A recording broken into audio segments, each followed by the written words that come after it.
From bar to the bookies, celebrating the Melbourne Cup Carnival, Sports Tonight.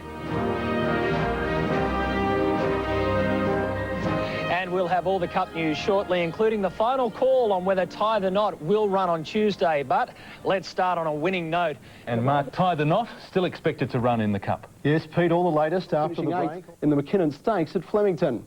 The Bud Cummings-trained Rogan Josh has rocketed to second favourite after yesterday's stunning McKinnon victory. The racing fraternity's annual mass leading up to the Cup, and once again the man ordained as Cup's king has blessed the carnival with another surprise galloper. Rogan Josh today was soaking up the spoils of a barnstorming victory in the McKinnon Stakes. The lightly raced 7-year-old ignited a betting plunge that's likely to see him start the Cup on the second line of betting. His form is excellent. The barrier draw makes it far more difficult from barrier 23, but we'll see what happens. Hope for the best. Despite the wide draw, the Cummings stable remains optimistic, believing the horse has a significant advantage leading into Cup Week. He's trained by Bart. The internationals went through a light session at Sandown. Yavana's Pace is the third challenger trainer Mark Robinson has brought to the Cup, but he's making no bold predictions after the double trigger experience. People marvelled at how much work Double Trigger did when he came, because we were trying to replicate what he did at home. We've now learned that when we travel long distances, that's probably a mistake.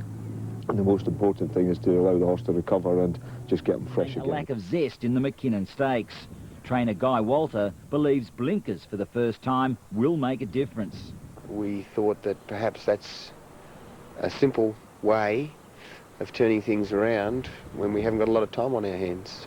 No answers for the poor showing, only the suggestion that Tie the Knot was looking for a longer run. Also attracting attention, what's left of the internationals. At Sandown this morning, English-trained Travel Mate and Yavana's Pace stepped up their preparation. Both horses haven't been extensively worked, but 2 bursts over 1,200 metres were impressive.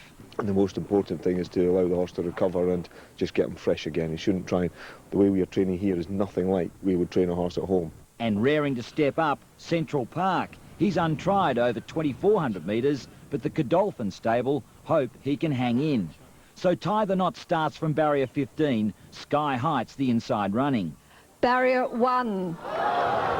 Bart Cummings' 11th Cup hope, Rogan Josh, on the outside from 21, Travel Mate well placed from barrier 7. And there's huge support for both those horses.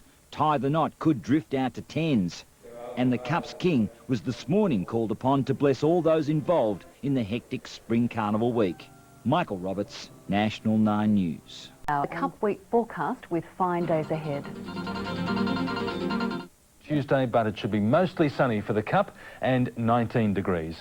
Up into the 20s for the remainder of the week before a late thundery change rolls in on Saturday. Including Cup Day, not exactly one of Melbourne's best efforts, but at least no rain is expected for the big race, becoming fine with a top of 19, improving on Wednesday and Thursday up to 22, and Friday stands out, a sunny top of 26, then a change on Saturday, but fine again on Sunday.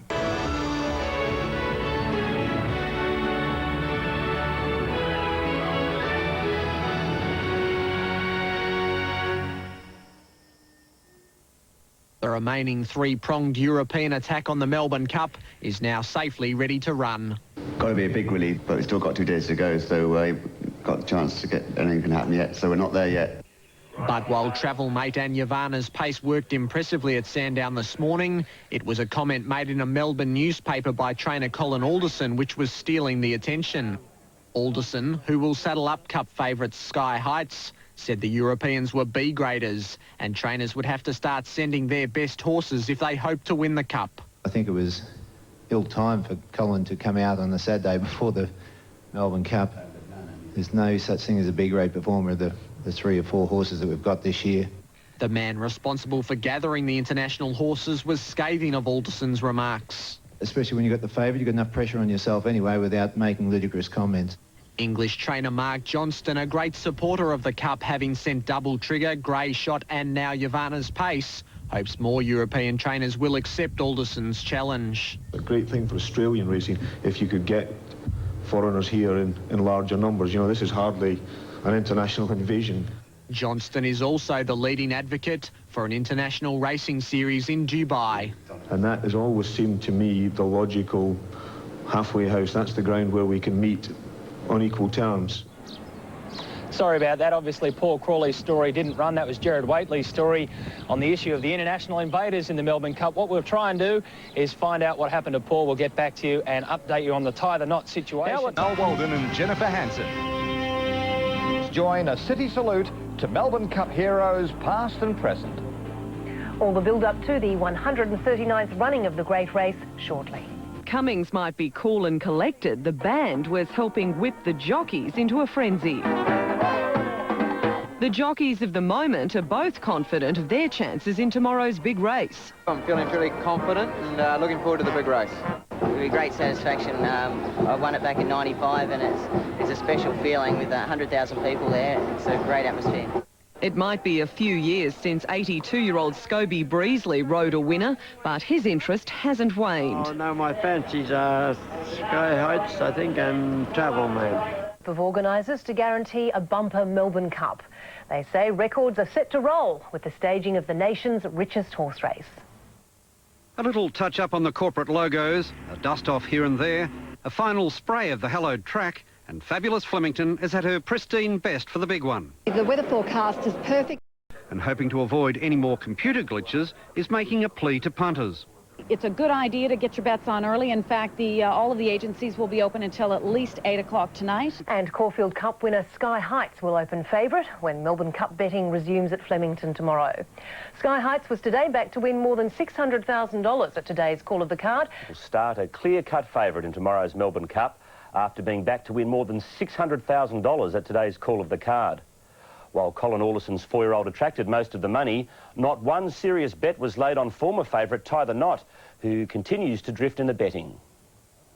With Colin Alderson declaring Sky Heights ready to win the Melbourne Cup. He's on the mark and very happy with him. The money came at the call of the card. 4 to 1. 4 to 1 with Bill Graham. I'll have 400,000 to 100,000. By the end of betting, almost $160,000 had been wagered on Sky Heights. The favourite tightening to 13 to 4. It'll be 13 to 4. The McKinnon winner Rogan Josh, second pick at 5 to 1. The mare Labiel at 7s with Travel Mate at 15 to 2. While the other import Yavana's Pace was back from 50s to 33 to 1. Central Park is 40s. Rebor and the Warrior at 50 to 1.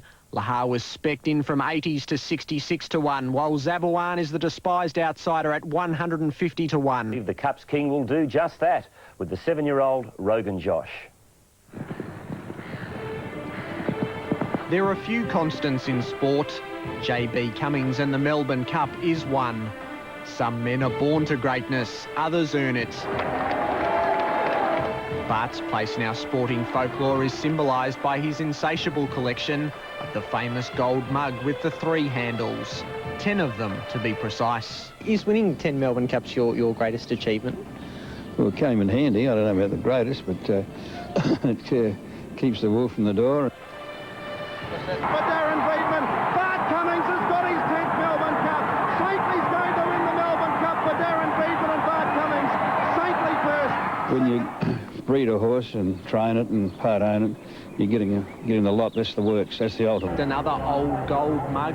So I'm trying to win it again. The prospect tantalises. Jared Waitley, 10 News.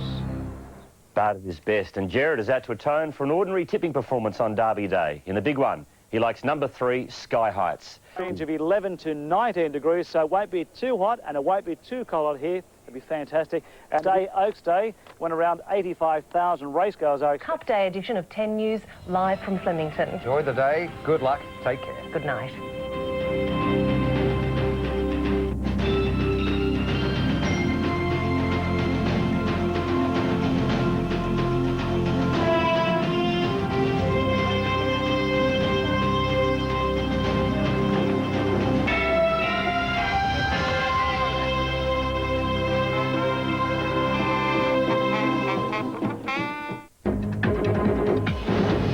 Tonight, toasting race favourites as Cup fever grips Melbourne.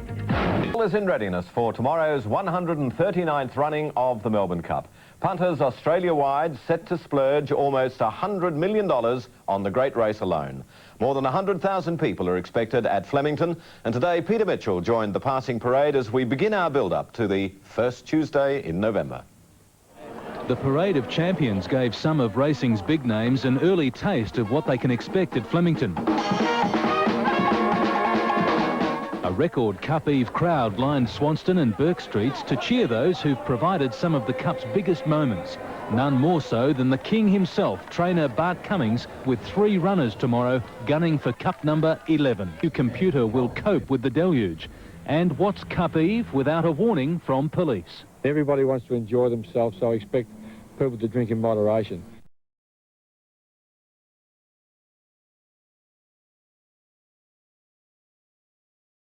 Remus is going to win the Melbourne Cup for Damien Oliver. Lee Friedman's third cup. So Remus wins by 3 lengths. Saintly in front for Darren Friedman. Bart Cummings has got his 10th Melbourne Cup. Saintly's going to win the Melbourne Cup for Darren Friedman. Bart Cummings. Saintly first. Spring Racing Tour continues Wednesday on 10 Victoria Sport with a live coverage of the 1999 Kyneton Cup. Join Alan Besley, Lynn Talbot and special guests for the colour and excitement of Cup Day at Kyneton. Wednesday on 10 Victoria Sport.